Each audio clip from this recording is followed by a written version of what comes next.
the fuck up, man.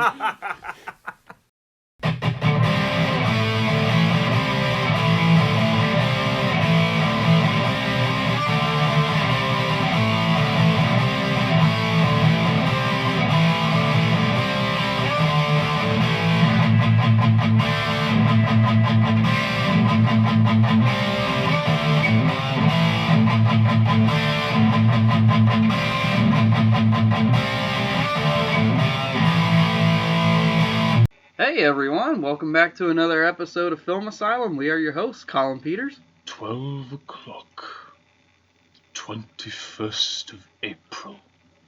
Fucking Christ, man, I do hate you. Oh, and John Carpenter here. Definitely Jeff Manford, but seriously. Why? We were I just had talking to about... find something from this movie that I could use in the very beginning, and it took me a while, and I realized the very beginning, the most iconic line, I gotcha! Fucking gotcha. Which movie? One movie or both movies? The first movie. The original. Well, I guess we should probably catch everybody up before we let John loose. I feel like we're holding him on a leash right now. Oh, yes. A very short leash. We got something different going on today. We're having our very first Versus episode today. And it's going to be original versus remake. And the original versus remake that we will be discussing is The Fog. This would be like the equivalence of Mike Tyson fighting an infant. It's not even a fair comparison because the original outshines the remake in so many ways. I took 5 pages of notes. I have 1 page from the original. I have 4 for the remake. I am ready. At the same time, I'm also dreading this episode because if you remember from last year's episode about Halloween, we talked about some of our least favorite horror movies. Yep. And this was the very top of the list. This 2005 remake. But I'm going to just keep it inside right now. I'm going to just bottle it in because I'm going to get to that. But I think in all fairness, we're going to be talking about the original first. Can we all agree on that? Oh, absolutely. Oh, yeah. You gotta start somewhere. But- Why not start with a classic? I would say your hatred for this movie has now spanned across multiple episodes. As we've talked about it, at any hint of it getting brought up, I've seen you get so mad.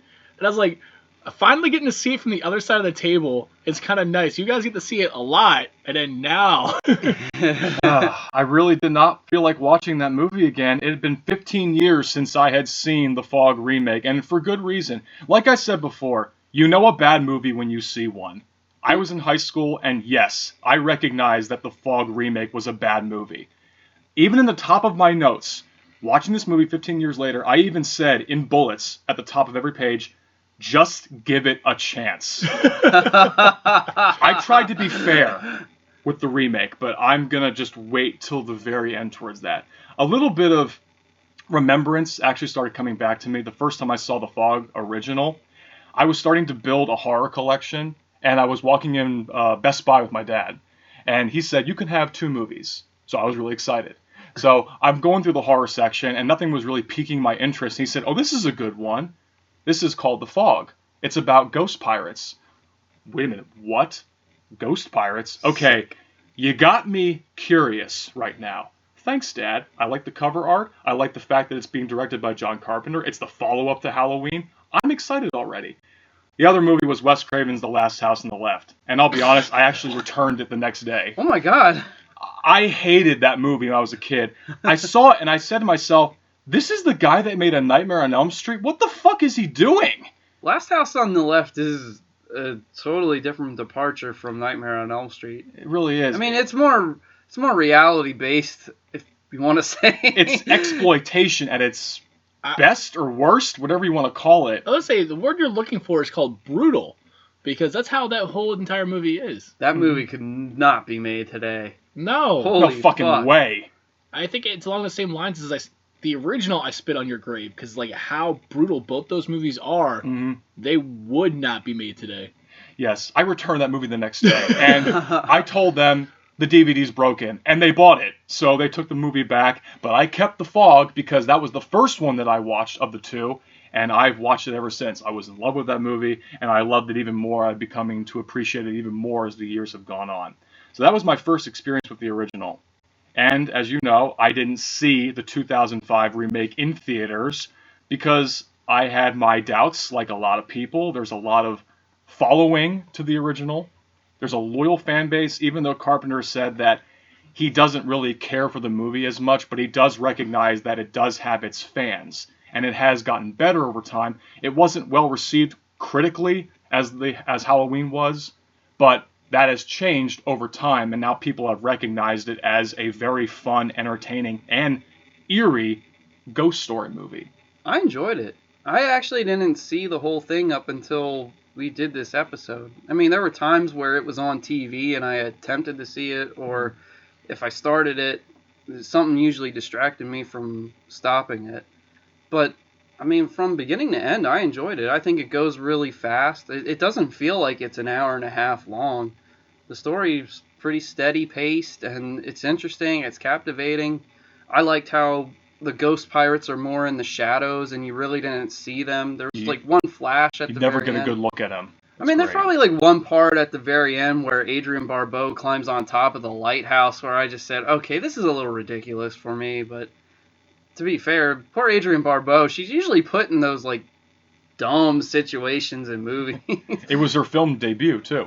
She had done television up to this point, but this was her feature film debut. Oh, wow. Yeah, really cool. She does a great job. I think my first introduction to Adrienne Barbeau, besides Batman the Animated Series, was she was Catwoman, by the way. Was actually Creepshow. Her name's Bobby, and she's the most annoying character. Oh yeah, she was. In the entire fucking movie. I hoped the monster ate her. I'm like, I actually started siding with her husband because she was that much of a bitch. But I'm like, yo. And then he's like trying to get this monster to wake up. Finally, the monster wakes up and eats this woman. I'm like, finally. Thank you. Justice is served. There's the comedy portion of that movie. Yeah. And that movie actually reunites Hal Holbrook, Adrienne Barbeau, and Tom Atkins. Oh, yeah. It's so awesome. I'm currently actually on the Atkins diet right now. No, I'm not talking about that shitty weight loss program. I'm talking about the Tom Atkins diet where all I do is smoke cigarettes, pound beers, and score chicks. That's what I'm currently on right now. Because Tom Atkins is the man. I thought you were while watching Tom Atkins movies. Because I don't know, man. I don't know if you can score any chicks. I want to take that lifestyle, man. Just walking around with that tank top and just pulling out cigarettes left and right and just drinking a beer. Picking up hitchhikers maybe, too, on my way. Yeah, the fact that he's still alive is the most amazing part. Still doing interviews in Search of Darkness. Yeah. We need to see him. We really do. This movie has always been a big fascination for me because I have family up in the New England area. We have a family house up in Cape Cod and South Yarmouth. But I've always had a fascination with life by the sea when it comes to either beaches or fishing or even consuming seafood, large portions of seafood. I'm a huge seafood fanatic. And this movie really appealed to me because as a kid, I always really loved pirates, pirate lore, and the mystery of the ocean, what lies beyond the water.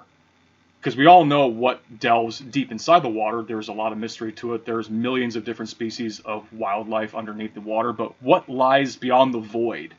It's that great mystery, and it's what Carpenter has talked about for years about the two different kinds of evil. The evil that exists outside in the real world that we can't see but we acknowledge, and there's also the evil that exists within inside ourselves.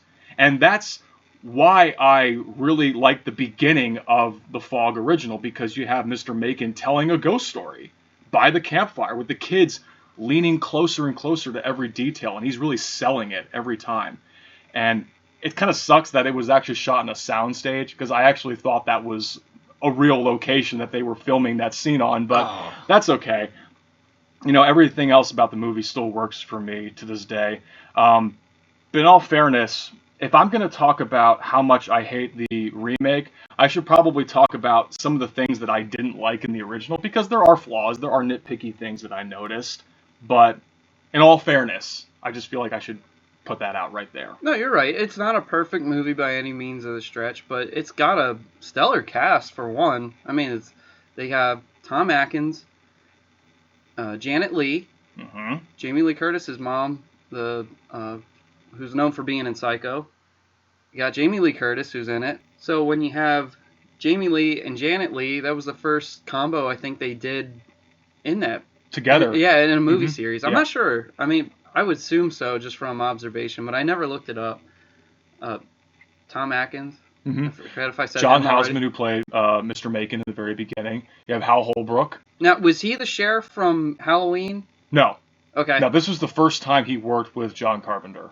Because originally, this is a cool fact. Remember how we talked about how Christopher Lee thought that was the biggest career mistake of his life when he didn't appear as Dr. Loomis in Halloween? Yes. He was scheduled and supposed to be Father Malone in The Fog, but because of a last-minute scheduling conflict, he had to back out, and they gave it to Hal Holbrook. It would have been awesome to see Christopher Lee in that role. Oh, sure. I think, what's his name? Charles Cyphers was the... Charles Cyphers is the weatherman, and he was the sheriff in Halloween. That's it. Nancy Loomis. Loomis. She played Annie in the original Halloween. Yep. She's in it. I'm trying to think if there was anybody else. Good cast. Oh, besides Adrienne Barbeau. You know? I was going to say, you're missing one of the big ones. Yeah. But no, I enjoy a good pirate ghost story as well. I mean, learning about pirates was one of my favorite things about history class as well. I remember one of my history teachers even saying, could you imagine if the ocean dried up and all the amazing treasures and stories that we could find and see?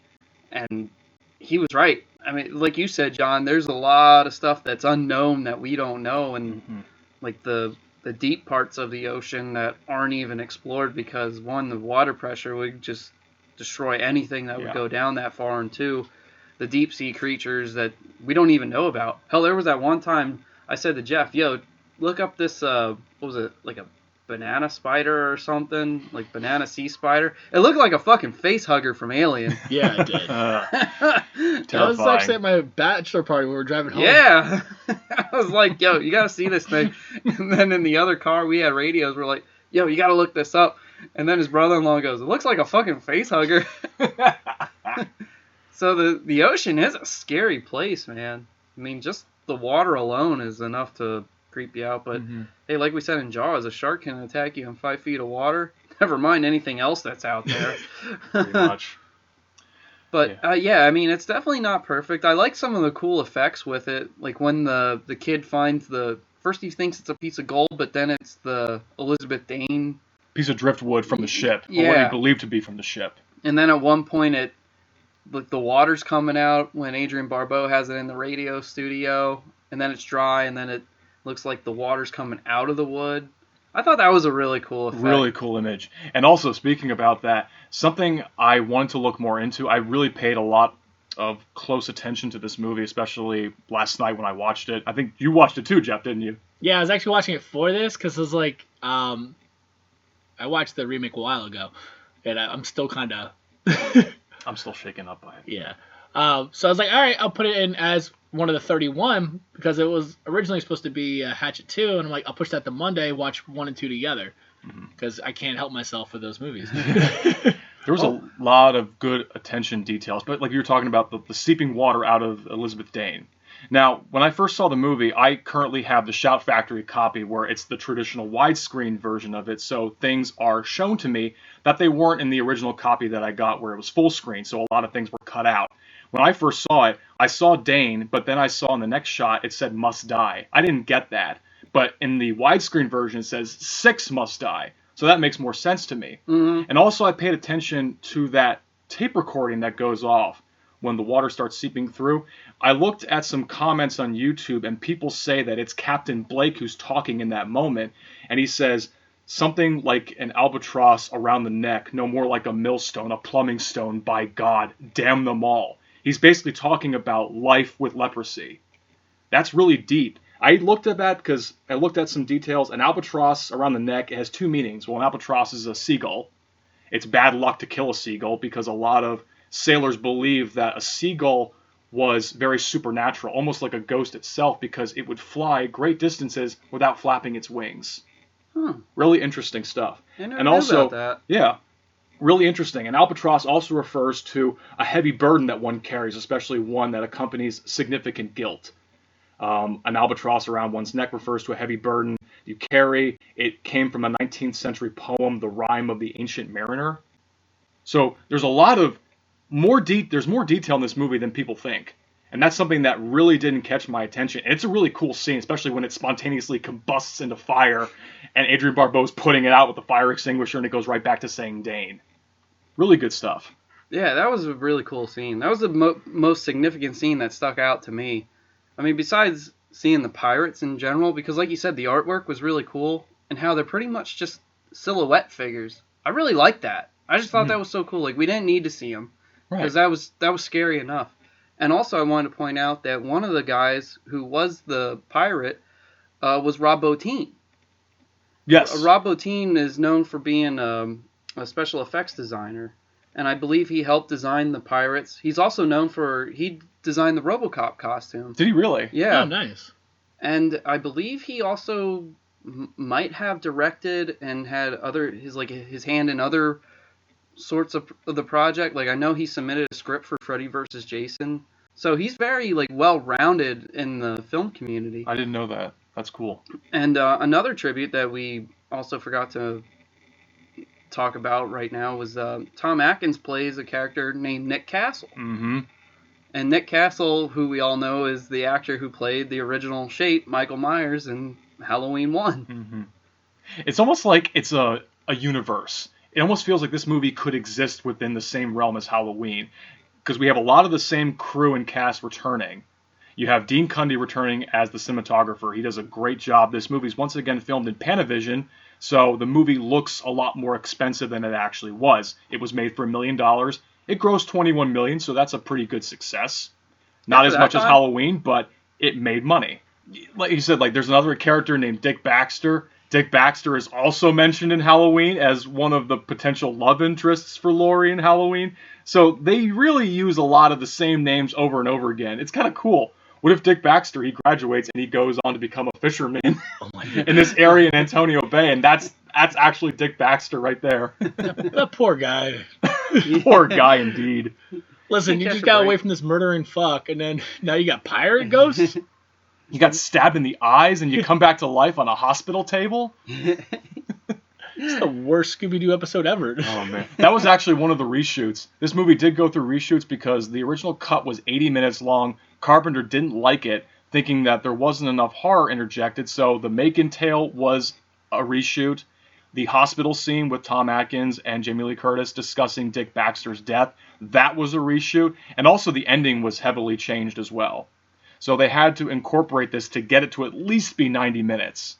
And they did a good job. They had also some more tighter shots on the death sequences with a lot of the actors. Also, this movie has less blood than Halloween. In fact, there's no blood in the Fog original. If you notice it, everybody, you can see the stab marks happening, but there's not a single drop of blood that takes place. I never actually took notice of that. Even watching it yesterday, I would have never. That's kind of crazy. Yeah. You see Charles Cyphers getting a hook in the neck at one point. You expect to see something. Nope. No, and it was relatively restrained, especially for a movie in the 80s, the start of a new decade. Honestly, I feel like the 80s did bring us a lot of horror. I've said it before, we've got so many different monsters that came out of that era. Hence why they're doing a second In Search of Darkness. But it's kind of crazy. As you're talking about it, I'm sitting there thinking, Carpenter has been a big staple point throughout the 80s. He's still kind of relevant now, but he's more of a bigger name from the 80s. Like him, Craven, Sean Cunningham, all of them all had their hand in making monsters. Joe Dante. Yeah. So it's kind of cool. We're now, almost 40 years later, and we're still talking about this movie? This is the 40th anniversary of, it is? of The Fog. Yeah, we're 40 years in. I have the t-shirt from Cavity Colors. That's right.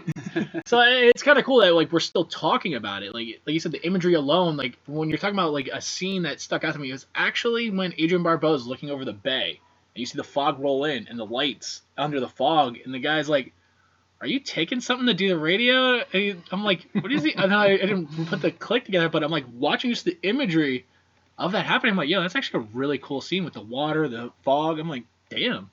But like I said, for only being $1 million, and the location that they did was beautiful. Yeah, no, I want to go visit there. Yeah. Mm-hmm. So it's I could see where everything went. The story was decent. They using all practical effects was nice. It's really cool. I mean, this is a story to me that is a quintessential ghost story movie. It is a tale of blood and revenge, even though there's no blood in this. This is a dark revenge tale, especially when it comes to Father Malone finding the journal, his grandfather's journal, buried inside the wall, and then when midnight hits, the bricks come undone. I love the beginning where the whole town just kind of comes unglued, because as you listen to the stories that he's telling in the daytime scenes with Janet Leigh and with Nancy Loomis, he talks about how they plotted the death of Blake and his comrades from 12 a.m. until 1 a.m.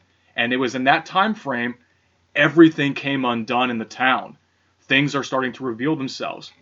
You hear the tale of Macon. He tells one side of the story, but the journal tells another side, where we were supposed to have sharing a community with this leper colony, a disease that no one really understood. People think it's contagious. It is, and in today's medical field, leprosy is actually curable. It was actually in an episode of House with Hugh Laurie in one of the early seasons. But leprosy can only be contracted, I think, if you were to cough or sneeze on somebody. It's bacteria from the nasal cavity. You can't touch somebody and then contract the disease, but they didn't understand it. So it's one of those things is people fear what they don't understand. And because, yes, I have to feel sorry for this man and his friends, his comrades, but at the same time, we can't have this colony a mile away from us. And we know he's rich, so we're going to kill him. We're going to set up a fake campfire, and we're going to have their ship crash into the shore, and they're all going to die, and we're going to plunder their gold, and we're going to make our town even bigger than what it was. In fact, they used the gold to build the church and where it's standing. Didn't they use leftover gold to make a cross then? Yeah, probably because the grandfather felt guilty and maybe he decided to ease his burden by turning it into a cross, some religious symbol. I don't know, but he says it out loud. This celebration, this 100-year anniversary is a tragedy. We're honoring murderers. We should feel sorry for it. We should feel guilty about this, and how can we live with ourselves? This is how our town was formed, on blood and murder. It's really cool. And I can see why the ghosts are coming back. They're pissed. But I mean, we can talk about the plot all we want. We already pretty much know the plot of this entire movie. There's a couple issues that I picked out. Like I said, if I'm going to talk about the Fog Remake, I'm going to talk about the issues I didn't like with the original. There was one really weird sped up shot with Mr. Macon. It has a great wide of him and the campfire, the kids, and then him off to the side. And then I can tell this was done in post, where it was sped up really quickly to get to a close-up, rather than just a simple cut. That was kind of a little nitpicky thing. Aside from characters, Tom Atkins and Hal Holbrook, they have the most. They have the most characterization to them, and they're the ones that you latch onto the most. I love Tom Atkins' backstory with him, his whole family being a fisherman, and basically having a life at the sea. And he tells that great story, everybody's got a story in this movie, about his dad finding the gold doubloon on this wrecked ship. He goes to give him the coin and it's gone. Kind of hearkening back to the kid finding the gold coin at the shore and it turns into the driftwood. There's a lot of mystery in the ocean. I like that a lot. And, you know, most performances, everyone's great. But there's one that really doesn't quite work out for me. And unfortunately, that's Nancy Loomis.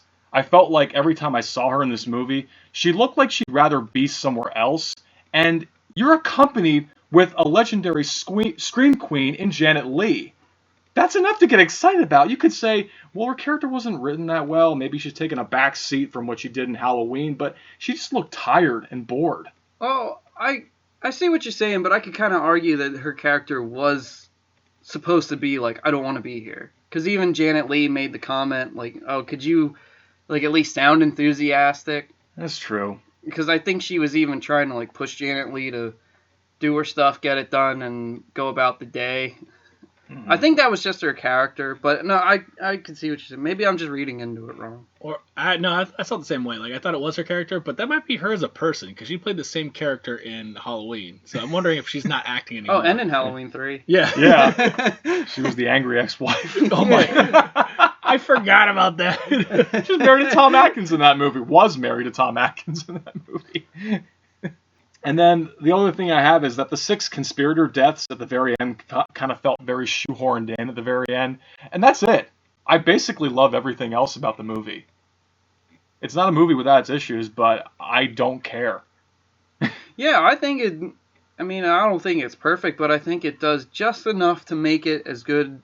I don't think it could be like this all-star stellar in-your-face classic. Mm-hmm. You know, I didn't feel like it struck me as like, oh my god, it was so amazing.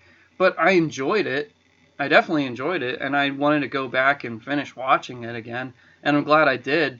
because it is a really cool, unique story. I think it was shot well and made well, and overall the ensemble was pretty solid. I mean, there is a lot to like about the original. Absolutely. The remake, on the other hand, the atmosphere. Oh my god! Before we get on the remake, that was actually Jamie Lee Curtis's last horror movie in the '80s. Was The Fog? That's shocking to me. Because she did Halloween. Was it Terror Train? Terror Train, Prom Night, and then that, and she said she didn't want to get typecast as a scream queen, which she already was at that point. But that was her last one. Obviously, it didn't last because that's her thing. Yeah. Like we saw later in True Lies. So it's cool seeing her branch out and do other things. But I'm glad she came back. Me too. It fits her more than anything else she's ever done. And then as far as a business decision goes, it's good for her personally. Absolutely. I mean, I'm sure she's making crazy money with the recent Halloween movies that she did. Come on. She has her own action figure from the new Halloween. Is she really? Yeah, I almost bought it because it's actually kind of badass looking. Does she got some guns with her too? Yeah. Like the rifle and the I'm sorry, revolver? when you said guns, you're like holding them up to your chest. No, an actual. She has a couple of the actual guns. I think she comes with the original pumpkin too. Okay, that's cool. So it's like a couple of rifles, a pistol, and I think the pumpkin. Okay. Very cool. Has it come to this moment now? I'm sorry, I'm still laughing about the guns. Yeah. Oh boy. That reminds me of some discussion you and I had, Jeff, a long time ago about. Do we have a lot of discussion? About the way she looked at. We said something about her tits, and I said, "Yeah, well, you take away that push-up bra, I'm sure they go down to her knees or." Oh my god. Good lord. Guns. Kegerators.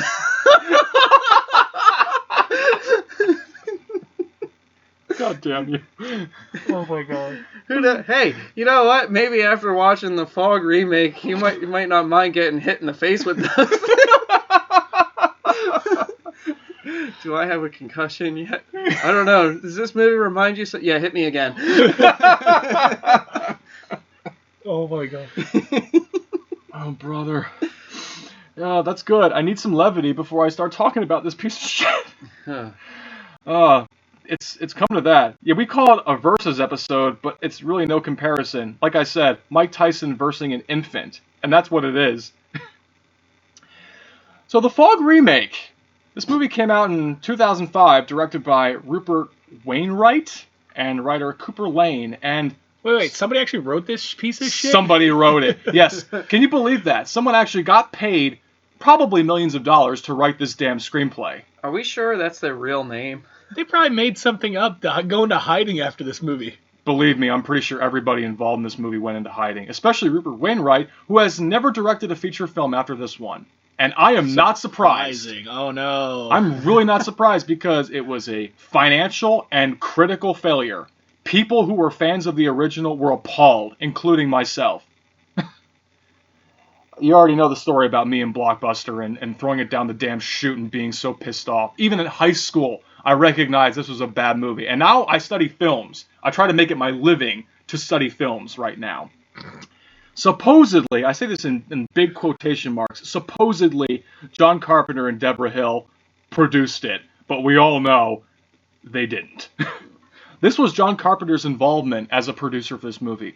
He showed up on set the first day and said, "Hi, I'm John Carpenter. Congratulations. Goodbye." And drove home. Did he really? He probably did something like that. Yeah, that would have been funnier, just like, hey, by the way, this is mine, don't fuck it up. Yeah. I'm just here to get some money. Thank you. Goodbye. Where's my motherfucking movie check? Seriously, he did not give a shit about this movie. And seeing the movie, I don't blame him. And as I mentioned before, Deborah Hill passed away due to her battle with cancer.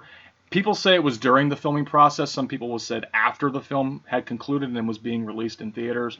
But it just kind of reminded me of, this is like a moment when Bob Kane saw Batman and Robin and he passed away. Good God. How sad indeed. Wow, that's horrible. But here's some good news. This movie actually won 2 awards. Razzies? No. No. That's shocking to me. That actually That's kind of pissed me off. bullshit. The Razzies I thought was bullshit then. It's bullshit now. They didn't nominate or win anything for those crap awards. It won 2 awards that were separate from the Razzies. Don't tell me it won an MTV award. No, it's not. Okay. But it might as well be. Yeah, exactly. One is the Fangoria Chainsaw Awards for Worst Film. Okay. And the other one is the Stinkers Bad Movie Awards for Least Scary Horror Movie. Oh, no. So those awards are nothing to brag about, let's just say the least. And remember that note that I said in every top of the notes? I said give it a chance. Well, 15 years later, and guess what? It sucked then, it sucks now. In fact, I probably hate it even more. Now that I've actually studied films and now I actually pay attention to more detail, I'm not as forgiving as I was in high school. I don't blame you. It was horrible. It was bad. Oh my God, I'm not joking. 4 pages of notes that I have right in front of me. Right off the bat, I can tell the movie was trying to do something different by grabbing our attention. Well, let's start with some energy. As the Elizabeth Dane, the ship is on fire and people are dying, and I keep getting distracted by the stupid credit titles that keep popping in and out of the action scenes. It was so bad. My focus is supposed to be on the burning ship. Instead, I'm looking at who the fuck is responsible for making this movie. The way the credits are fading in and out, I know you're trying to be like Tim Burton's Sleepy Hollow, but at least that movie had atmosphere, and it was done right. Sleepy Hollow's bitchin'. Sleepy Hollow is a fucking awesome movie. But, yeah, it's just too distracting. It ripped off that movie. This movie feels like it belongs in the same canon as I Know What You Did Last Summer and its shitty sequels, The Book of Shadows, Blair Witch 2. It feels like it would fit right into that movie, that canon. It feels like a 90s movie trapped, a 2000 movie trapped in the 90s. That's what it feels like to me. Oh, dude, this movie totally felt like a shitty 2000 movie. Oh, I mean, they God. were so heavy on doing those shitty remakes and shitty horror movies in general, and then they overblew the CGI with it. Remember, fuck's that movie? From your favorite director, you Blow, House of the Dead. Oh my God. I remember seeing the shitty one where it's about from the video game? Yeah! Oh, every movie he makes is based on a video game. I never watched it. I watched reviews. I remember the trailer. I was like, yo, this looks like absolute dog shit. I remember watching the second one only because of Sid Haig being in it. Oh my God. You're the lucky ones.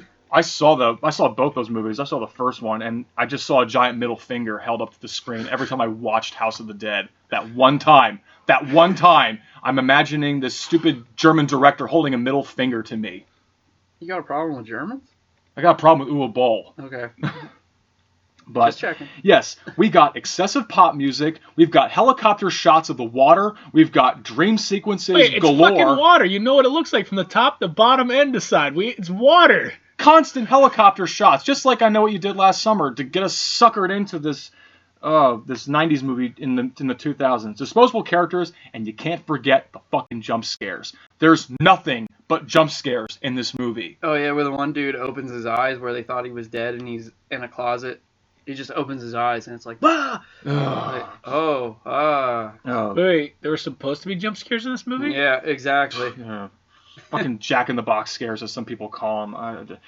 This crew, the people responsible, did not care at all about detail. The location is called Antonio Island in Oregon, not Antonio Bay, California, but I noticed that there are buildings in the town where you can clearly see it says Antonio Bay. Which is it? Antonio Island? Antonio Bay? Tell me! You didn't care, clearly. I'm just saying, nobody cared about this movie. It was just a paycheck. And literally, under that whole concept of not remembering what the fucking place is called, is definitely like, oh, it's not my fucking job. Just get the fuck over there. Pretty much. The plot's not worth your time. It's basically just the same thing from the original. A few details are changed. Is it? What? Is it? Yeah, is it? No, it's not. Kind of. They're not really pirates in it. I mean, and they're not after gold. They're the one head dude who's robbing the cradle with that younger chick, and then she's like reincarnated with Dickhead from Smallville. Tom Welling, who also plays Nick Castle. Yeah. Dickhead from Smallville. Yeah. Smallville, too. You know what? I'm fucking done. Hey, at the end they're running away, and magically she just says, she's just gonna go be with that pirate. Right, out of nowhere, because dream sequences told her to, and she looked like his wife. Exactly. That's nothing like the original. The ending is different. I can tell that this movie was trying to say, well, Jamie Lee Curtis's character was named Elizabeth, and the remake is thinking, well, her character's Elizabeth, but the ship is also named Elizabeth Dane. Can we mold those two together and interweave it into the plot somehow?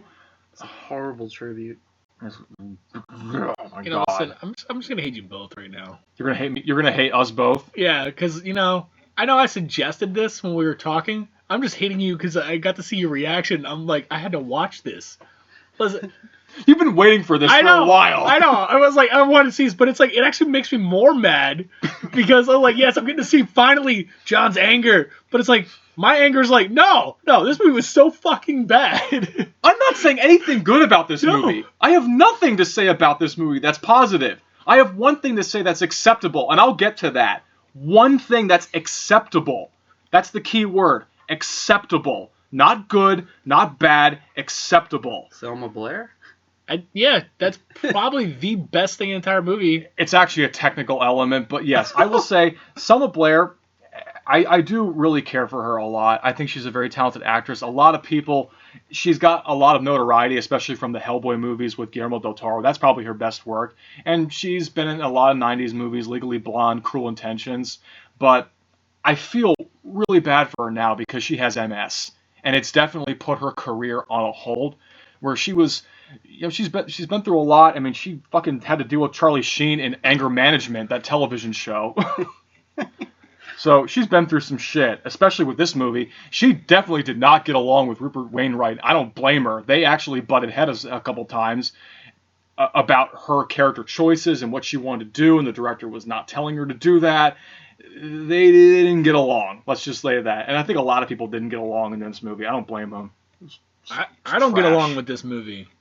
I don't either. It took me 4 days to watch this fucking movie. 4 days. Is that the same time for Showgirls, or was that more? Probably about the same, if not more. I think it took 4 hours last time on Showgirls, and it took me 4 days to watch this movie. It shows how bad this movie was. And every time I started watching it, my brain's like, no, I'd go find something else to do. I went and fixed the gutters this time. I went and started cleaning the yard. I mowed. And when I finally come back in, I'm sitting with Thea, and Lexi comes down and goes, what the fuck are you watching? I'm like, you want to watch this with me? She's like, absolutely fucking not. So here we are watching this shitty movie. Here we are watching this shitty movie, and she goes, this is bad. I go, I know, I'm trying to watch this. Thank you guys for suggesting it, because I had to mention it during that Halloween episode. Dude, I had a hard time watching this movie. And I dozed off. I was on my phone. I walked away. I kept on thinking to myself, because I have a Vudu account. So do I. And it allowed rentals, and I saw it on there, and I think it was like $3.99 or I don't know. It was something, and I had $2 off, and I just know that I had 5 cents left to pay, and I kept on thinking, this isn't even worth 5 cents. That's really bad. If you saw this movie for free, you got ripped off. Oh yeah, I did. I felt like I got ripped off because my time was now wasted. I think at one point I was even bitching to you guys about the movie while I was quote unquote watching it. We're texting back and forth. Yeah, I think I was already ahead of you guys, so I was already 3 days in and trying to watch this movie, and all of a sudden we ended up watching it all on the same night. I finished it, they're watching it, we're all going back and forth. Complaining about this movie is the best way to explain this. I was like, the fog is CGI, and the fog itself actually killed people. The fog is from a POV perspective too. And I was like, what the fuck? I don't remember that. Is bad. It's from the point of view of the fog. Yeah, there's a couple scenes like that. Hey. Let me get back to that one shot that I thought was acceptable. It was this crane shot looking down on Macon, who is the old crazy guy who goes around salvaging things on the beach, positioned behind him. Bear in mind, this lasts maybe about 10 seconds. And then, as he walks away, a skeletal hand washes up in the seaweed. That's the only thing I could find that was acceptable. That's it. There was no CGI fog. There was no real fog. It was kind of dark and murky, But that's the only thing I found in this fucking shithole that was acceptable. Yes. Thank you, Colin. You said it better than I did. I thought it was appropriate for like, that. As I'm thinking about this, you guys are talking about how CGI'd the fog is. I'm I'm wondering how they're on set going, oh no, the fog's coming, run! And I'm like, they ran from nothing. You're running away from nothing. A green screen. Yeah, it's like they're throwing stuff at him as they're running, just to be like, dodge this. Yeah. There's not a single original idea in this movie. Everything is borrowed from other movies that did it better.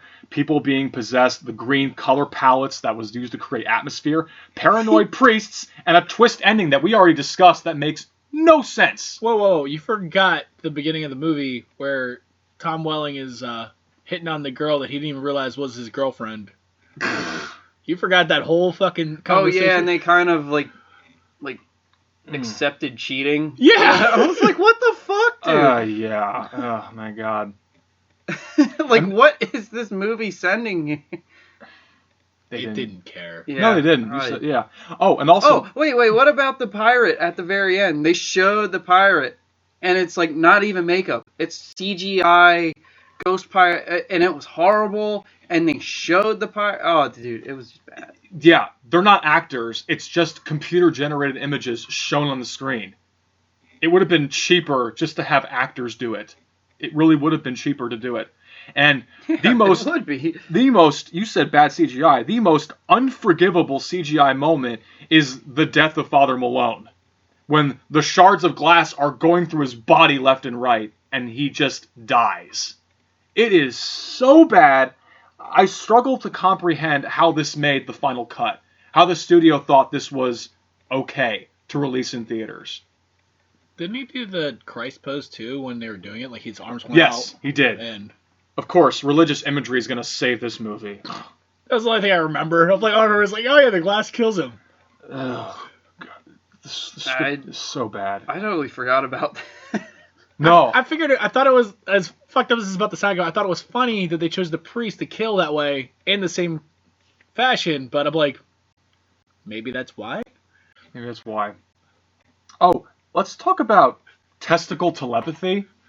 Because that was a line that was said in this movie by the character Scooter. Like, that was actually written by Cooper Lane, if that even is his real name. That was a real line that was actually written. My God. But thanks, Scooter, for your character. Your character sucks, and you surviving the fog attack on the ship makes no sense.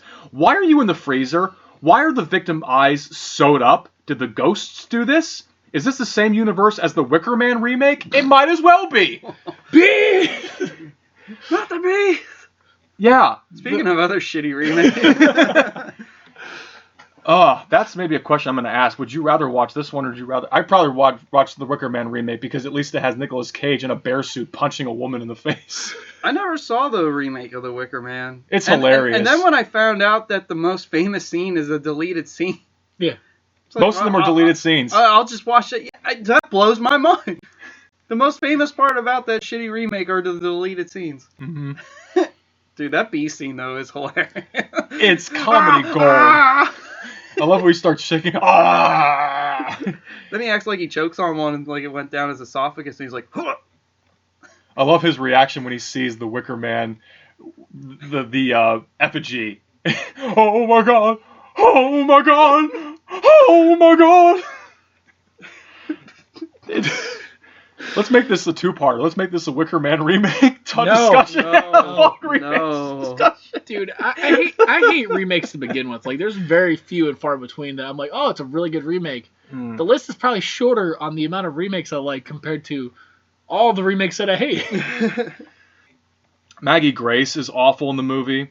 I mean, she has the same expression on her face throughout the entire film. She's the love interest with Nick Castle. The very solemn look where she's not excited, scared, whatever, like she's dead. Mm-hmm. Yeah. Don't worry, she gets better with Taken and Liam Neeson, that's for sure. But does she, though? A little bit.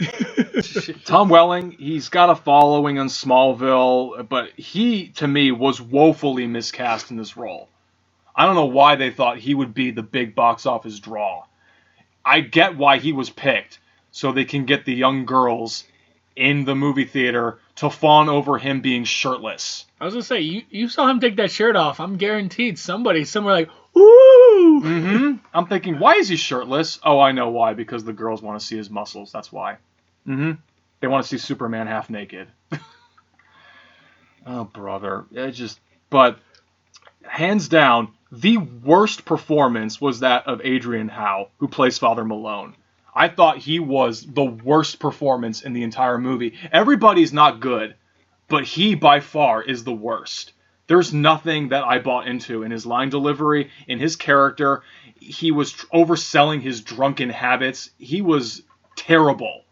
Absolutely terrible in this movie. You forgot one thing. He was playing a stereotype, too. He was playing a stereotype. A drunk Irishman. His drinking problem was so thrown in. Ugh. Another thing that caught my attention was I thought Stevie Wayne's child was too old. It looked like Selma Blair had this child when she was 14 or 15 years old. Either make the child younger or make the actress older. That's all you have to do. But no, casting, they didn't care about that. He probably gave the best performance of all the child actors that came into audition for this part. But that's just something that really didn't make any sense to me. The age difference between Adrienne Barbeau and her son Ty Mitchell in the original, that makes sense. Okay, she's young, but her child is up there in age. But there's a different age gap between her and Selma Blair in this movie. It's so obvious. You could tell this is just a big MTV shit bomb that they put on screen with all these young actors, these 20-some-year-olds that are supposed to be portraying 30-something-year-olds, but they can't. Halloween Resurrection. Wait, I just thought of this. You saw Halloween Resurrection in theaters, but you didn't see this shit show? I didn't. I'm just saying, you kind of have your priorities fucked up. I think I got a little older and wiser because Halloween Resurrection came out in 2002, and then the Fog Remake came out in 2005. So I'm 3 years older and 3 years wiser. So maybe I'm paying attention to a little more critical reception than what I had when I was in in 8th grade. Holy fuck, I just realized you're that much younger than us. Yeah, you gotta love actors who are like 32 playing 18-year-olds. You gotta love that. I really don't have a problem with that, just because. I guess if you can get away with it, then fine. If you can get away with it, that's cool. I mean, to me, that's part of what an actor does, is playing a different character despite your age or, well, I was gonna say ethnicity, but that doesn't fly nowadays. But, when you can cake yourself with makeup and do other sorts of things and just play a totally different character. And I wonder, actually, if this movie was actually supposed to be rated R. I wonder if it was, because it's such a watered-down PG-13 movie. Ha! No pun intended, watered down. The death scenes are poor. Yeah, the death scenes are horrible. You can see them coming a mile away. The film has one of the weakest implied sex scenes ever. I mean, it makes Tommy Wiseau's sex scenes look good in the room. Wait, there's a sex scene in this movie? The shower scene between Tom Welling and Maggie Grace, it's implied sex. It's bad. I mean, yeah, she looks good in her panties. Sue me, I'm a guy. I like looking at good-looking women. Still, PG-13 was a bad idea. Whoa. Back that fucking thing up. You're saying that she was good-looking, too? One or the other now. First you're saying she's has no expression.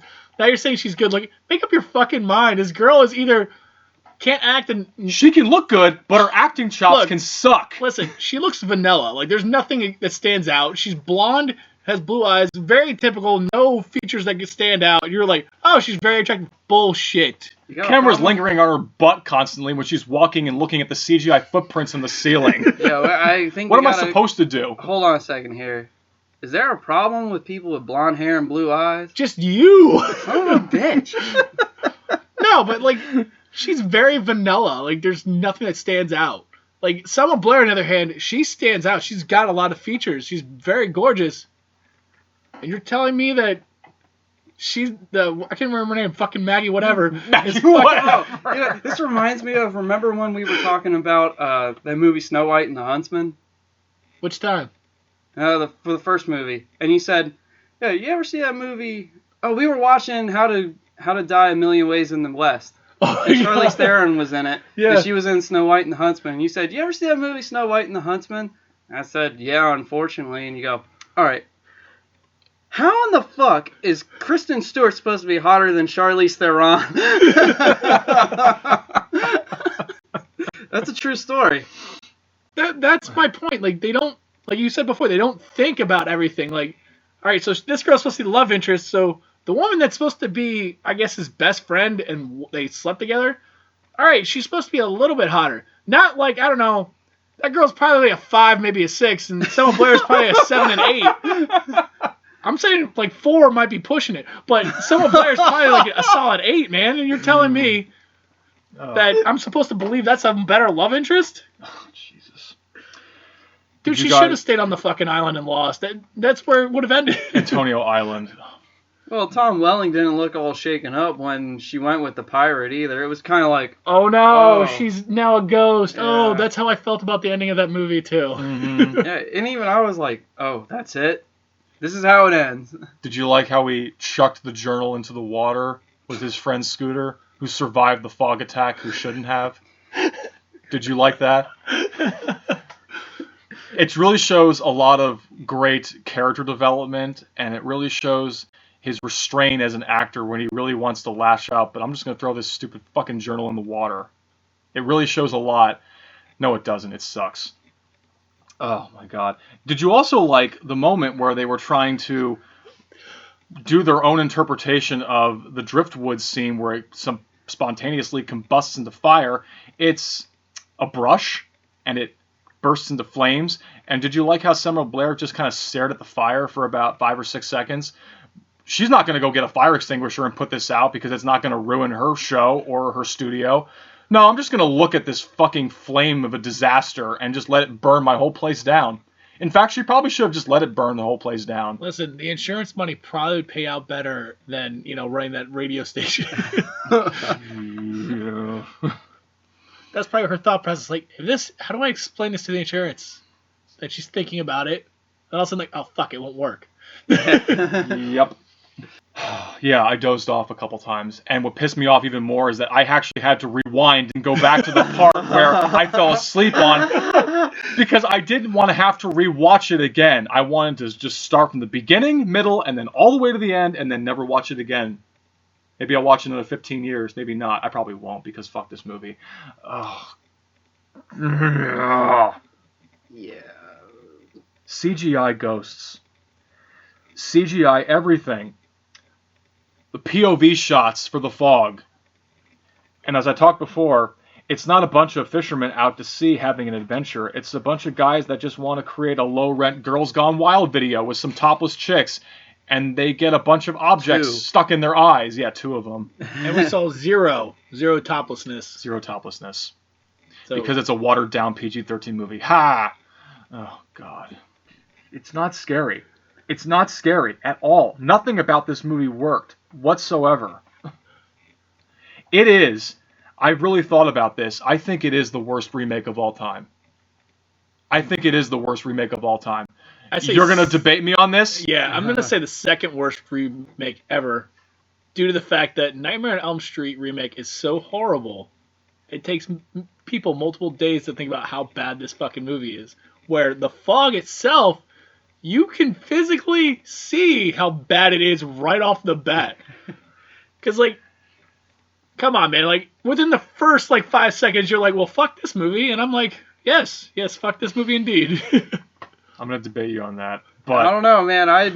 At least there are some scenes that I can appreciate as a filmmaker in Nightmare on Elm Street remake that I can go, okay. And there are things that could have worked and that didn't work. But The Fog, no. No, yes. I'd rather Nothing. watch a Nightmare on Elm Street remake over this any day. I'd rather watch the remake of The Hitcher, and that was atrocious too, with Sean Bean. I'd rather watch that again. I'd rather watch The Wicker Man and Nicolas Cage freaking out over bees. I'd rather watch that again. At least it's funny. At least you could play a nice drinking game to that movie. I would say, but at least Nightmare on Elm Street, we had Rooney Mara. That was probably the best part of the movie. That doesn't do anything. I like Rooney Mara a lot, and I don't blame her for almost quitting acting because the experience was such shit. Oh, and here's a nice similarity. Too weird. Those two directors are also famous for directing music Her videos. and Jennifer Lawrence, they're fucking weird. They are. I mean, they're just weird. But anyway, continue. Do I even want to continue? I don't know, dude. What page are you on, man? I don't know. Page 3, maybe. Holy fuck, man! I forgot you had notes. Like, I've got pages in front of me. I can see that. I only see 2 because your laptop's like blocking the 2/3 of it. Yeah, you gotta check out research if need be. You gotta do that. I went into this movie with 0 research because I already watched it and I figured out really quick. I looked some stuff up. That was it. But if I were doing a versus, it's more of an opinion. We don't need really fact-based stuff. Yeah. You wrote a fucking novel on how much you hate this movie. A novella, at least a novella. Yeah, this director made a bunch of MC Hammer music videos, Blank Check, and Stigmata. What the fuck qualifies you to direct this movie? Because Patricia Arquette was married to Nicolas Cage at one point? No. I like how Jeff is currently analyzing my notes right now. I'm actually looking at the notes. Like, he has stuff that is bold. As like, it caught my eye after I noticed the pile of papers here. Like, like as it's going through, like, it's normal stuff, and all of a sudden I see, like, holy fuck, it's CG high fog, it's atrocious, and my brain's like, this is amazing. This is a work of fiction. I don't think I incorporated enough F-bombs in these notes. I don't think I swore enough. I figured I'd do that in person rather than write it down on paper. Yeah, that was the one that stuck out, was the holy fuck. Mm-hmm. I'm trying to remember what part it was that I actually fell asleep. I think it was during the barricade scene where they're trying to lock themselves into the church as the leopard ghost pirates are trying to break in. I'll be honest, I pretty much shut a lot of this movie out of my mind. I want to forget it. And I remember Selma Blair hitting a ghost or something with a car, and they all got together, and I was like, where the hell did she come from? And then she goes away, and because then it's just Tom Welling and the Bland chick, and at the end, and the Bland. Listen, I think Selma Blair was probably the biggest badass out of the entire movie too. Like, Tom Welling's supposed to be the badass, but Selma Blair kind of tops him with the amount of shit that woman does. So I think she is the hero of this movie. I mean, in the original, Adrienne Barbeau I think she got top billing for the original. Okay. Her name is the first thing to appear in the credits, and if you look at IMDb, she's the first name that appears. Also alphabetical. That's true. I didn't think about that. I just naturally assumed maybe it's top billing. I think that there are 2 people like really popular at that time would have been Tom Atkins and Jamie Lee Curtis, but yeah, they did alphabetically. Yeah, this is true. I think we're overanalyzing this way too much. Back really to Selma are. Blair being the fucking hero of the remake. I believe her back probably hurt for carrying that movie because of how bad. Mm-hmm. Like I said, she butt heads with Rupert Wainwright, and I don't blame her, because why the fuck not? This guy is incompetent in making a movie. There's a reason, as I said before. There's Maybe a reason he's friends why. with you, Bull. He could be. Doesn't that make you feel better? No, it makes me feel worse if that was true. I'm glad that man is done making movies too. He decided to fuck off to Vancouver and open a restaurant or some shit. I don't know. He's still boxing critics for all I know who trash his movies. Yeah, that's a real thing that he did. Boxing critics? Like, fight them? Yes, Uwe Boll made a shitty documentary where he challenged his most harshest critics to a boxing match.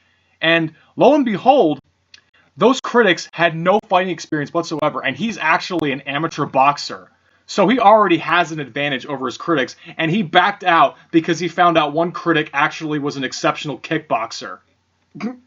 He would have fucked his day up. He said, nope, challenge off. I'm sorry, I'm not gonna fight you. Oh, do you not want to fight me, Uwe Boll? I'm gonna continue trashing your movies and get better at kickboxing, so fuck you. Yeah, fuck you, man. Oh, God. I'm getting steamed. I'm not even talking about Uwe Boll. This is not even supposed to be about that shitty-ass director. This is supposed to be about the Fog remake. Yeah, this falls in line with his caliber of movies, though. Shitty movies, that's it. Shitty movies. God. At the end of the day, for comparison purposes, the original is far superior, like you said. Yeah. It is Mike Tyson fighting an infant. Yeah. I'd say star power alone, like I said, like I think that original movie had like more people that had better star power that at the time were bigger names. Even like with Adrienne Barbeau coming in for the first time, like she already had something to back her up. But it probably classically trained actors too. Yeah, where the remake itself, like I've already bitched enough about how bad the acting was. And I don't think you've heard me enough. John too, and it's like I'm just gonna do comparison of acting to acting. I think the acting was a lot more believable in the original. This one felt like it was so phoned in. I literally phoned in everything else. So and then like if going down the line, like they compare like even doing story to story, like they changed enough to make it its own movie, but still consider it a remake. You got the ship, you got Ghost, you got a town. That seems to be like the only way that these movies really interconnect. And then, excuse me, I'm getting all choked up. No, fuck that. Fuck this movie. But like, as those things happen, I could see why they chose to remake it, but it does not have the pull for anything else. Like, this movie could have fell off and disappeared, and that would have been fine. Like, I would prefer the original could have lived on in its glory as it is, and that's all we needed. Yeah, but we live in a day and age where everything's going to get remade. It's just inevitable, unfortunately. And as I said before on the other Halloween discussion that we had last year, where I talked about how some of the critics called the remake a so-so original to a so-so remake to a so-so original. That really got on my nerves because it seemed like even the critics didn't even give a fuck about looking at the details compared to a very good movie to a phoned-in piece of shit. Like you said, this movie feels like it was phoned in. Everything about it is phoned in. Mm-hmm. Colin, your fart was very much appreciated when I was talking. It really was. As we're going, my stomach's even making noises too. Thanks. Saying, stop talking about this movie. I've seen worse movies. I'm not gonna lie, I have. You guys know. I'll send you guys clips of random stuff. And now, were those movies, were they theatrical releases or did they go straight to DVD? Some of those were theatrical releases, but like I said, I spent most of my time in like late 70s, early 80s horror because that's where I find the gems. So like when we went and saw Chopping Mall, I said that was a gem, right? But it's not like what everyone thinks is a gem. It's one of those things that's so bad, but the acting is decent, but everything is so fucking funny. I'm like, this movie I have to share with everybody. This is what I have to show people. Ironically, it was another Jeff that introduced me to that movie last year. Another friend of ours named Jeff, he said, dude, go check out Chopping Mall. Just stop what you're doing right now and check it out right now. You need to see it. But it's like I spend most of my time just like watching old horror movies because like I hate a lot of newer anything like really in the 2000s I hate. So it's like I already knew I was gonna go into this movie hating it. So but I did try to give it a chance. Obviously it took longer than I anticipated to watch this movie. But it's kind of crazy. Like trying to think of words because like it could have had the potential. There was so much there they could have used, but they chose to try to do the mainstream, the MTV, whatever the fucking was popular at the time, instead of going, let's make a decent story to live up to the original. Mm-hmm. Where even like the over CGI, the over pop music, like you don't need all that stuff to make the movie good. You really just need a good story, good acting, even a decent budget, which it had. Like they probably paid these people an exorbitant amount of money to $18 million budget. That's what went into this movie. $18 million too much, that's for sure. The original was $1 million. And with that limited budget, it gives you the ability to really hone in on what you have. What can you use to your advantage to make sure it doesn't go over budget? They had $18 million to make this fucking movie. I want to say probably, we'll say 15 of it was CGI. Probably. And that bothers me because there's so many other movies out there that want to get made and filmmakers that want to make movies, and I could almost just see some executive that just said, hey, we have the rights to this and we think we're going to remake it, and we don't really care what you do. Just make it so that we can pump it out and it'll make money because it's a John Carpenter movie. People love Halloween, and if they see that we remade it, they might think, hey, it's good. No, it's not good. And you just wasted all that time, $18 million yet. And I mean, if there's one thing, people got paid and have a resume, even though it's not the greatest thing, but you know how hard it is to get, a film job. I mean, if there's any perk about that, I will say that's about it. It's definitely not a proud thing to, have on your resume, but you have the experience and you got paid for it. That's the only positive thing I can really take away. Yeah. We all need to put bread on the table. All of us. We got bills to pay. We got mouths to feed. But just, if you're going to take a beloved classic, if you're going to remake it, just ask yourself, what can we do to improve upon it? Is there anything that we can do that wasn't clear in the original that we can go with in a direction with the remake? Is there anything we can do to improve upon the original? And you get a director that had absolutely no vision to take it in a different direction. You had the story. You had something to build off of. You assemble this young cast of people. You didn't pay attention to the script. You relied too much on CGI. Guys, it's not scary. Some CGI is done well, but most of it just flat out is not scary. Nothing beats practical effects, makeup, and good production design and good costume design. It wasn't even a ghost story this time around. It was a love story. Yeah. It was stupid. And it wasn't even pirates. They were just people on a ship. Mm-hmm. And it burned and crashed because they wanted to... They did say they were lepers. I mean, they kept that in the mix with the remake, but... And in the flashbacks, they didn't even look like they were diseased or nothing. They just looked like regular people. Yeah, I think they showed some people with, like, really bad scabbing, and that was about it. No detail. No attention to detail. But... I feel like we could do probably a better script in an afternoon than what they did in the time they wrote that movie. Probably could. I think I blew a better script out when I farted in the microphone.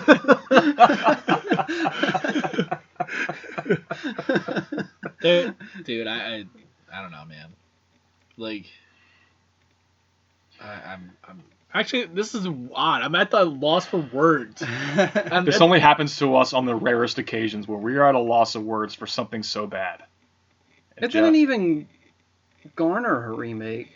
No. Because there's no sequels to The Fog. Mm-hmm. I mean, it's this, like, lay low kind of classic where if you're a John Carpenter fan and you want to check it out, or if it's on AMC and you see how people enjoy it, then, like I said, I think lay low is a good way to describe the original Fog. Mm-hmm. Like, most people that I know who watch it say, yeah, it's good. Like, they don't love it. Most people don't love it, but they do enjoy it. I'm definitely one of those rare people that love it. No, I'm not saying that's a bad thing either. Mm-hmm. I'm just saying that I don't hear the love for, like, a lot of the major classics. Yeah. But people do enjoy it. And then this other one comes around and it was like, well, why'd you have to, like, remake that? Like I said, I just feel like they had the rights and said, we're just going to remake it because it's a John Carpenter film and just put it out because we think it'll make money. Yep, exactly. I did a little more research as well in terms of leading up to pre-production or leading up to this abomination. Carpenter originally had the idea of trying to make an anthology series surrounding the Fog, where it would take different stories and the Fog would basically create an atmosphere and lead to different stories across the country, where everybody was dealing with this creepy atmosphere of this looming fog that almost felt supernatural. And he wanted to take in that direction, but then the studio did not like that, and then they decided to just go with the remake thing and go in that direction. As we talked about how Halloween 3 was supposed to be the start of an anthology series, and they wanted to kind of do the same thing with The Fog because it didn't have any sequels, as you said. I don't think there needs to be any sequels for this at all. But it could go in like a televised direction if they wanted to have it branch off to other stories, but The Fog being the central connection to all of them. But they didn't do that.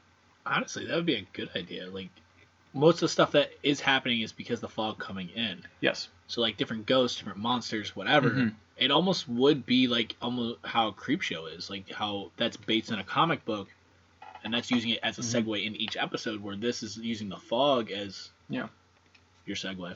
It kind of leads me into the inspiration for the original Fog. I know when Carpenter and Hill, when they were vacationing in Great Britain, they paid a visit to Stonehenge, and when they saw Stonehenge, it was completely consumed in fog. They just thought that was a really cool, creepy vision and sight of how this monument is consumed in fog. And they also got inspiration behind the 1958 British horror film The Crawling Eye, which basically is about monsters living in the clouds. And they thought that would be something to bring to American cinema.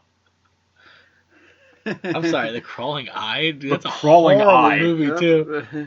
Have you seen that movie? title. Yeah, Mystery Science did it. So Oh, they did? See, I never saw the movie. I know nothing about it. I just know that it was called The Crawling Eye. It's bad. Just the title.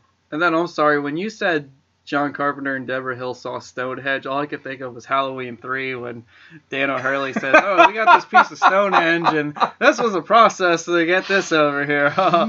And then he never says how they brought it over. Please, go on. Tell us how you did it. Yeah. Nah, man, it's not, we don't have the storyline for this. Oh, my gosh. Well, that's just lazy screenwriting. Do you guys have a favorite scene in the original?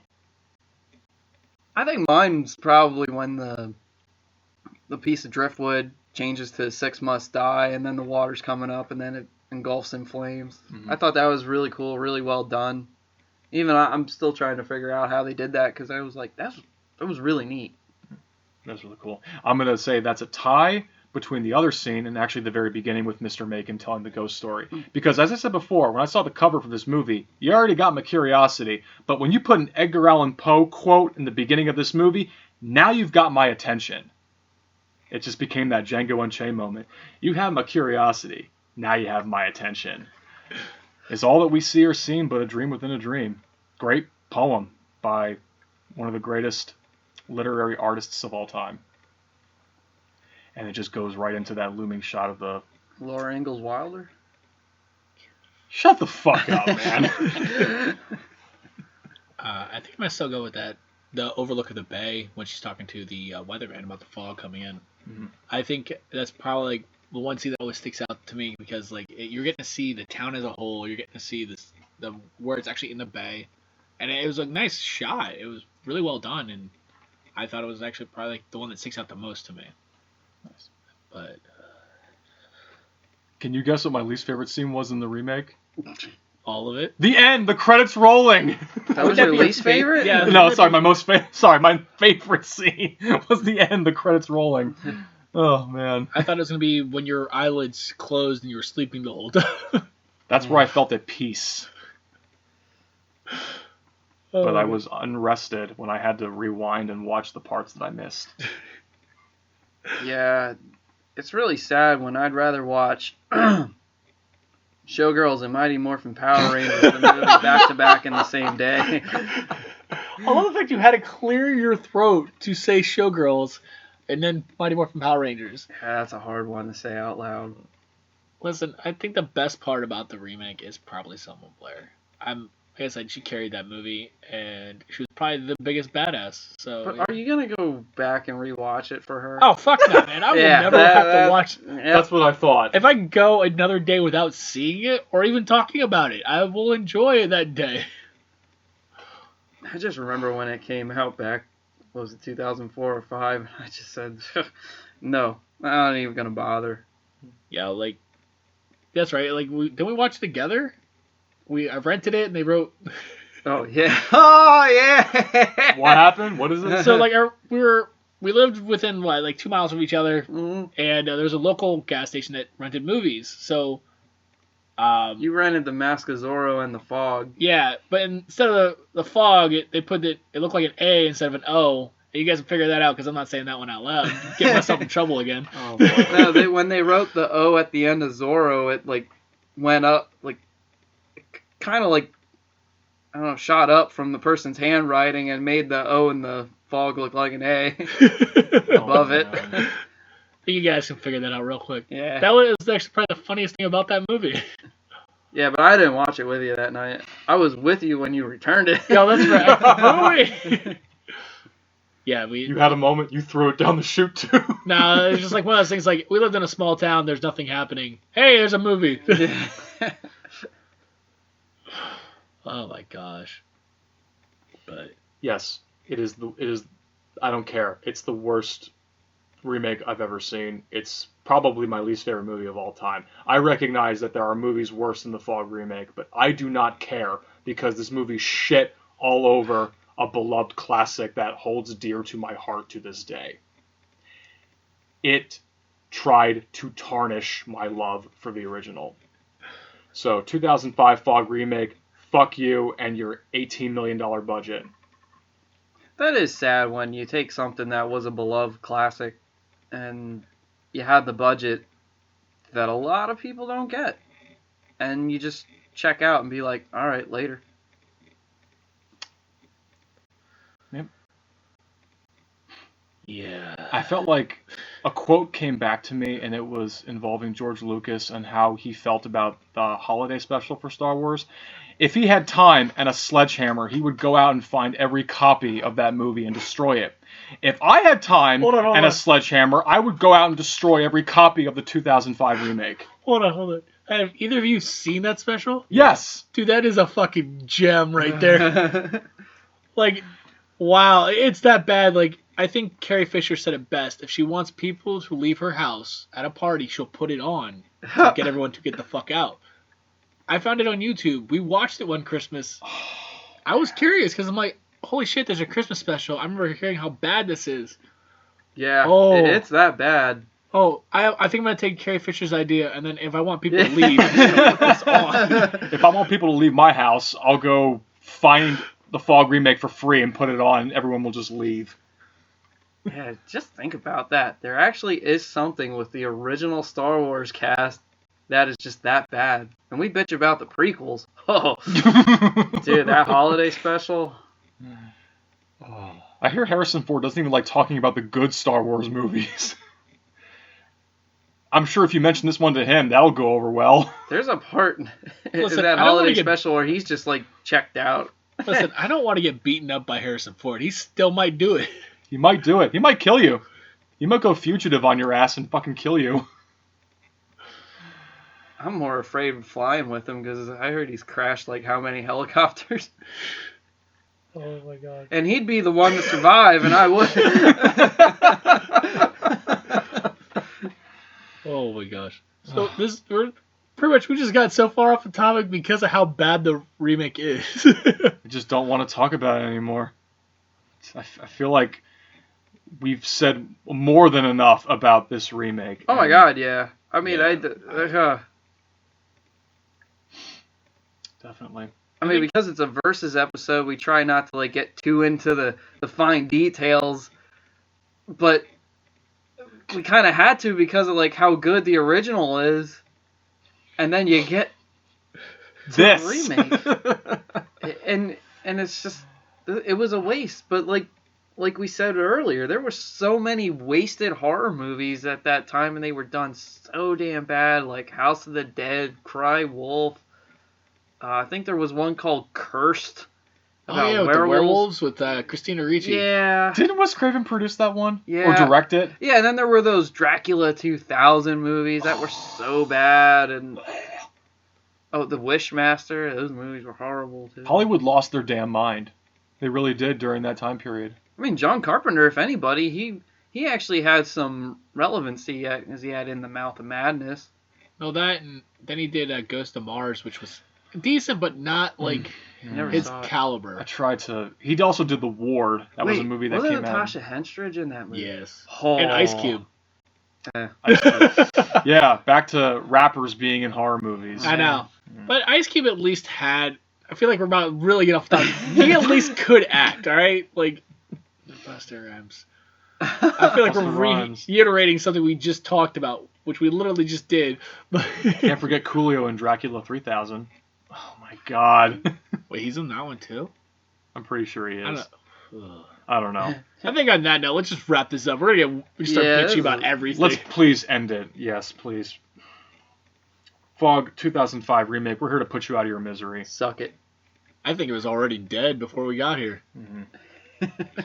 But I think on that note, we'll end it. Like, is there anything else that needs to be said about the whole verses, or No. is it? Don't watch the remake. Don't waste your time. I think that's a warning. Yeah. Mm-hmm. You will want your hour and a half of your life back, like we all do right now. Like I said, I wasted 5 cents. I mean, You overpaid. I'm crying about a nickel and an hour and a half that I'll never get back. Listen, I think I wasted more time trying to find it for free than I did actually. But I do say, check out the original, because it's definitely worth your time. If you're in the horror, even if you're not like into being super scared, it has its moments, but it's really not a super scary movie. It's actually more interesting. Yeah, it's got a decent story. It's not as scary as it could be, but it still has a little bit of that fright factor. You can still watch it today. Like, honestly, like I said, I just watched it yesterday as part of my 31 movies. So it actually has relevancy. Oh, yeah. I mean, we could probably do a whole episode on the original easily and show appreciation. And like John said, like there's things that obviously are flawed with it and things you don't like. And I mean, I found things I don't like with it either. But all in all, it's a solid film. Yeah. For me, the flaws, everything that's good outweigh the flaws, because I just do not care, just because, like I said, this is a very personal movie to me and I love it very much. I also like how it was a mix of different age gaps and stuff in that movie. You know, because especially now, and I think people are wise up to the, you know, you're young, you're pretty, you know, put them all in and don't let anybody who's older have any sort of significant part. And the remake was just nothing but young, pretty, here you go, have at it. Once again, not pretty.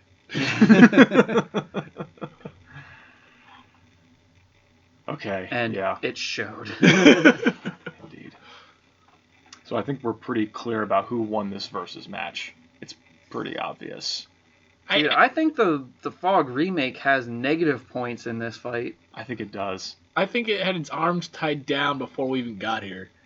So if we had to do like, they won one round. No, the remake didn't even win any rounds. Like the solid movie that the original was definitely KO'd this one in like 10 seconds. Yep. I wouldn't even say 10. Like the amount of time it took to put the movie on was 5. 5 They seconds. just walked in the ring and went. Exactly. So with that being said, it's obvious that the winner is John Carpenter's The Fog. Woohoo! Obviously. So with that, we're going to sign off. This is Colin Peters. John Rashutter. Do I really want to put my name in this one? Because I really hated that movie. Oh my god! Hey, Jeff Manfred. Thank you all once again for this Versus episode. Stay safe. Stay crazy. Please, somebody help me. Oh, yeah.